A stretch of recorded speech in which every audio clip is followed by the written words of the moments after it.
It is another day and another build here in the studio at Microcenter. And today's gonna be a fun one because I have a special guest. You guys might recognize Dalton, who we have here to build with us today. Hey guys, I'm Dalton. I work in BYO in Charlotte, North Carolina. Did a video when we opened that store and I'm excited to be here to build another one. That's right, because every month we are going to have a Microcenter associate hang out with us. We're basically gonna do a studio takeover, so I'm letting Dalton take over the studio for the day. And I told Dalton, pick whatever you want to build since you're a BYO associate, and this is what he picked. Walk me through it. Yeah, I mean, 9850X 3D, best gaming chip in the market. Pair it with a 5080, really high-end ASUS board. And of course, we're gonna go Lian everything for fans. It'll be pretty cool. I'm feeling pretty good about this build. This is gonna be sick. And then after we build this, we're gonna test out a couple of games. Got any games that you wanna play? I wanna try Crimson Desert, because I've been playing it recently on my own, and it's pretty demanding. And then, you know, I'm big into Escape from Tarkov, so we're gonna load that up too. I've never played Tarkov. I've done Arc Raiders. Yeah. So like baby's first Tarkov. It's similar game, different vibe. I think it's gonna be a very different vibe. All right, cool. Well, we're gonna start getting some boxes prepped and let's get this build going. Cool. That is a beautiful looking motherboard. And these X870E boards, you know, they're great. And even if you go with a B series board on more of the budget end, like you're actually not missing out on a whole lot. No, not at all. This, I mean, obviously, like I said, look at these VRMs, like tall, robust. Love the postcode readout. The new ASUS AIO connector. I haven't seen many of those out yet, but I'm curious to try one. Right. That's actually pretty cool because everything is just run right through here. I always kind of complain about a lot of the connections running through this channel between the memory and the VRMs. It's always kind of unsightly, you know what I mean? It's hard to make it look sharp. Right. Yeah. So obviously, quick release, love that. Especially for the big video card we're putting in there. If that ever needs to come out, you don't have to snap that thing. It's just a single button. Right. M2 quick release is awesome. So primary, obviously, and then for our bottom, full thing. There we go. And then Gen 5, Yep. right? So you got your Gen 5 SSD slot, Gen 5 PCIe slot, all that's gonna be handled by your CPU. Correct. Everything below, that's all on the chipset. I think you're looking at, these are all Gen 4. Yep. That's gonna be more than enough. Yeah, absolutely. For a secondary drive, just for storage, extra games, that kind of thing, Gen 4 is still super fast. And then we've already got this open, so we might as well put the solid state drive in. So with this guy, makes it super easy to just get under that, lift it off, and then we'll go in with the drive. Toolless. That's one of my favorite features on boards right now is all the toolless functionality for installing drives and everything else. It makes life so much Very, easier. very convenient. Now, hefty cooler. Yeah, I mean, look at this thing. That's a vapor chamber. I mean, yeah, no, this is absolutely insane. This is a whole vapor chamber right over here. And you can see, it's kind of hard to see on camera, but like the way the heat pipe actually runs, oh, there it is right there. It runs up to the front there to disperse that heat away. Nice to have the passive cooling too. I know a lot of these Gen 5s, when they first came out, you'd see little fans on them and those things just scream. Right. So nice and quiet, nice click. Easy peasy. Look at that. What do you want to do next? Processor, I mean, it's right there.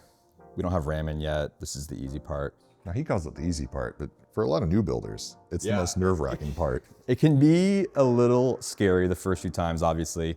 You just gotta be careful here because these are very sensitive and one of those damage can be an issue. We'll line that up. Easy peasy.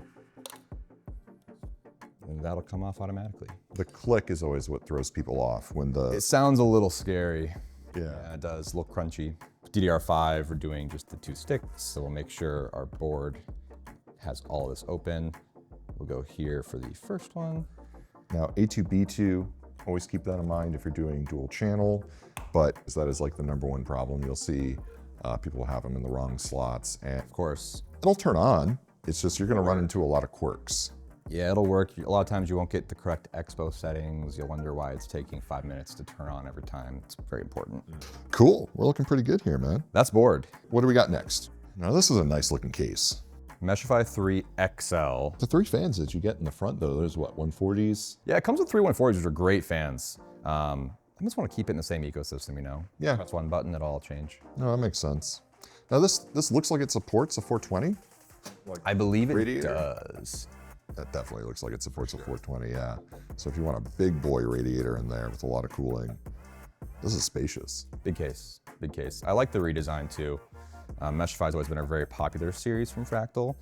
And this new airflow focus design is pretty sweet. So obviously support for drives, which kind of, dare I say, hard to find these days, hard drive support in modern cases. A lot are kind of going away from that. But you do get 2, which is really handy. So how long have you been with microcenter? About 6.5 years now. You know, I started in Minnesota, St. Louis Park, so I was there for a while, and then I moved down to Charlotte to help open that store. It's been really fun. Okay, so stock fans coming out. It's gonna be worth it. It's gonna be sweet. Dude, I have 26 Lian Li fans in my case at home. 26? Yes. In one case? Yes. Only 3 480s.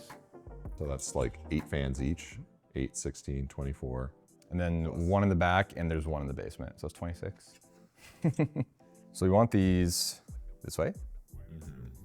So they're gonna go onto the brackets, I believe this way.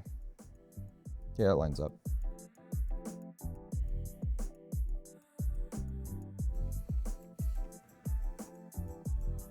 So with the Lian Li wireless fans, that's it, just power. Perfect. Love it. How long has Charlotte been open now? It's been 2 years? About 2 years, yeah. Wow. About 2 years. What do you run into a lot with customers? Dude, it's so much racing sim, Really? which is sweet because, you know, NASCAR, Charlotte, you get the Hall of Fame there. A lot of NASCAR drivers live there. It's pretty cool. I mean, recently just a ton of local AI got stuff. Obviously, like kind of like everywhere, I'm assuming. Really? There's a big growth there. Big growth. A lot of people are really tapping into local AI, and we have a lot of hardware for it. Yes. Fans replaced. Beautiful. But look at them from the side. They're so shiny. You're not going to see it through the mesh. But it will light up. It'll look sweet. Cool. So motherboard install. I go flat, right? It makes it easier. Pretty easy. This is our motherboard standoff screw test. So this is actually kind of a good idea too, because before you get the motherboard in, and if you're like, I don't know which screw it is, just grab one, test it out. That's the one. Perfect. So standard ATX, right? We don't have to do anything with these. It's just gonna fit on the mounted standoffs, which are nice. Metal backplate, super nice to have. Obviously prevents shorts, worst case scenario, but also just gives you that added protection. Covers all your end parts of capacitors and everything else, which I really like. And it also adds a ton of weight. That is a heavy board. Right. So it's got a lot. We also have plastic on there, which we'll remove, but I really like 5 gig, 10 gig. So dual NIC is super nice. 40 gig type C, 2, a 10 gig up top. Obviously your BIOS, your CMOS clear, more 10 gig type Cs, HDMI, Wi-Fi 7. Those new antennas are really nice too. Yeah. No more screwing, just quick in and out. SPDIF, which is kind of rare on boards these days, but for audio guys that want digital optical out, pretty nice to have. No sound card required, which is cool. But I think that should be plenty for most people. This is a good board. Yeah, super nice. In terms of IO, this is a really, really good board. So I like these little screwdrivers, the Fantic. We sell these. They're really nice because they don't, at least this one specifically, doesn't over torque. No, it's not crazy. Magnet on that's actually pretty good. Plus the built-in flashlight there. A little bit of added visibility. Oh, there it is. And then we'll use the magnet, just like that. Number one concern I always see in commenters, and maybe you see this with customers too, dropping the screws on the motherboard. To be honest, you gotta have a pretty big screw to mess up a motherboard. Unless you like hit a capacitor like really hard and knock it off the connection. I would be surprised. Motherboards are a little bit more durable than you think. Especially when we're going this high end, like most of those caps are all hidden anyway. I mean, obviously there's a few. It's in. Gucci. So we got that all set. You do your fan swap. Yep. Where do you want to go from here? So I would say AIO, but I like to run my power cables here first, just so I don't have to bother with that later. So let's grab the power supply cables. We'll just do the EPS power cables for now. So that's great, right? Those are done. Don't have to worry about that. Cool. I'm gonna put the computer on its side just for ease of access. Talk to me about this guy. Same fans that we already have installed in the front, which is really cool. But as you can see, the tubes are hidden. So it kind of just comes straight down. I think fitment should be pretty nice on this because we have so much room in the top of that case.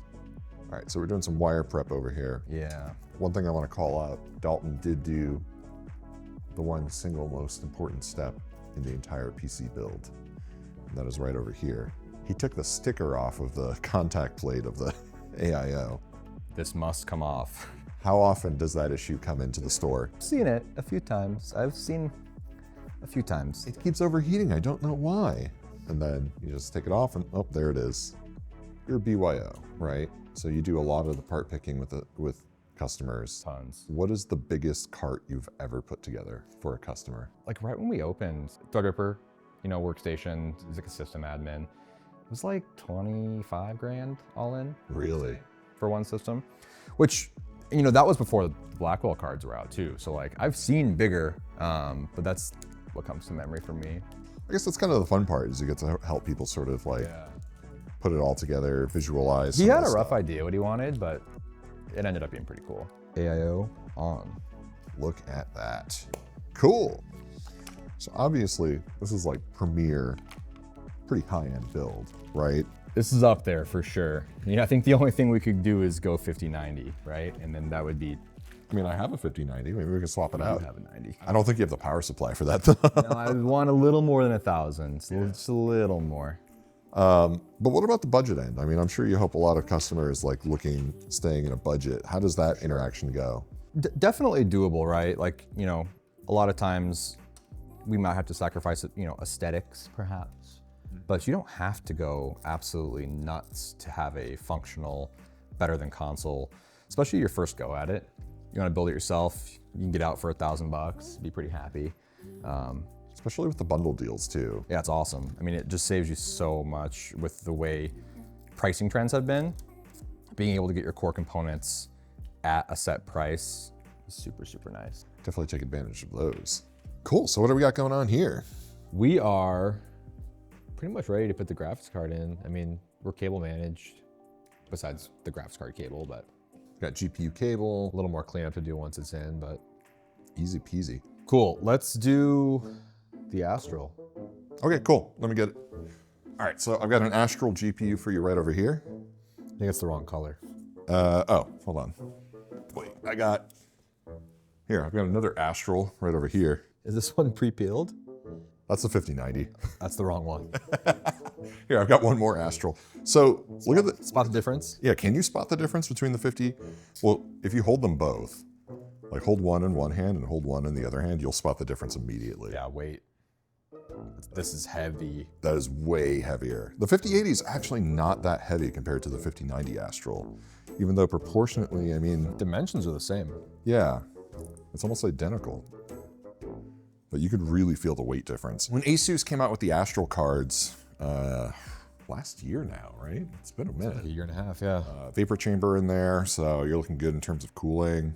I really like the SensePin software through GPU Tweak that monitors that. It's really nice. Yeah, you can keep tabs on your 12 volt 2x6 over there.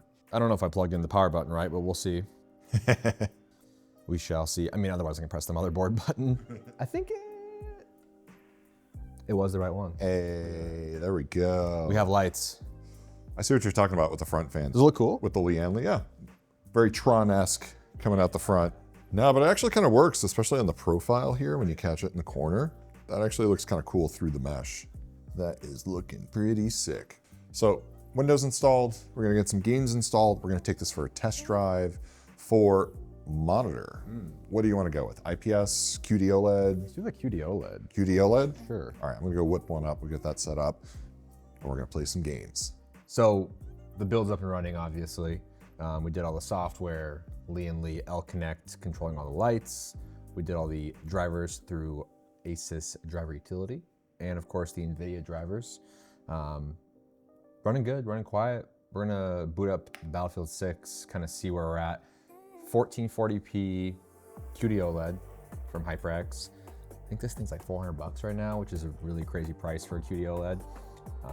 Did I say 240 hertz? Which I think with the 80, we should get pretty close to that. So without changing anything, 170 FPS, 175. Pretty solid. We can go back and turn DLSS on as well and see if that has an effect on anything if it looks weird at all. I try to run native on most of my like competitive multiplayer games just so I don't have to bother with anything weird. To be honest, I might not even need it. It seems pretty smooth. I think we're playing against a bunch of bots, so don't let this fool you. So only about 10 FPS more with DLSS 4. I'm gonna turn frame gen on. Now we're getting 300 FPS, 280, which is actually pretty nuts. I mean, just 100 more FPS with 2x frame gen. And so far it seems pretty good. I don't have audio, which is kind of interesting, but this is not bad at all. Yeah, it's not even dipping, which is crazy. And this thing is still making no noise. Fans are moving, but I do like that. I like quiet, you know, nothing distracting. Even if I had headphones on, I wouldn't hear anything. Like the loudest thing here is this in my keyboard, which is crazy. So we're gonna boot up Crimson Desert. Definitely more of a controller game, but it's gonna put us in like the beginning tutorial anyway. But I am curious to see it. This game's pretty demanding. So it looks like initial opening cutscene for the game, which is being rendered about 125 FPS. GPU's fully in use, so 100% GPU, which is what we like to see, just making sure that's kind of the bottleneck you want to have, if that makes sense. You definitely want GPU to be doing most of the work at this resolution. A little cutscene going up a little more, 130, but that's great performance for a single player game, and it looks super, super sharp. So from like 120 to 170, which is excellent. In a game like this, that's perfect. This monitor can go 240, so we could probably tweak it if we really wanted to max it out, but I don't think there's really much need more for that kind of FPS in a single player game. What I'll say too for RAM utilization, we're using 13.8 right now out of the 30 that we have allocated.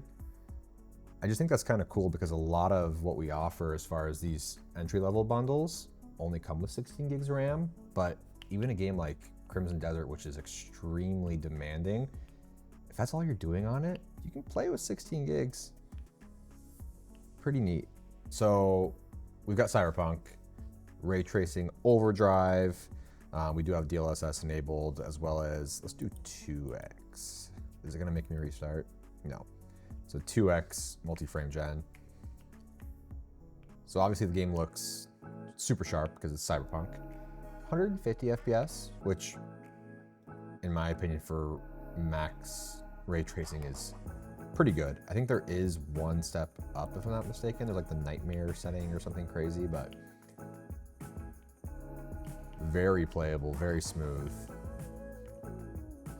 Nothing looks weird at all. I mean, yeah, it's great. Yeah, very, very smooth. Let's turn that off. Yeah, we're back down to like 130 FPS, 140 with that. If you want Cyberpunk at 140 FPS, all these parts can be found at your local Micro Center. So obviously this is a pretty high-end system. You know, this is what I would pick out if I didn't have a budget in mind, just wanted to go almost top end with everything. But obviously working in BYO at Micro Center, we see all sorts of people and budgets.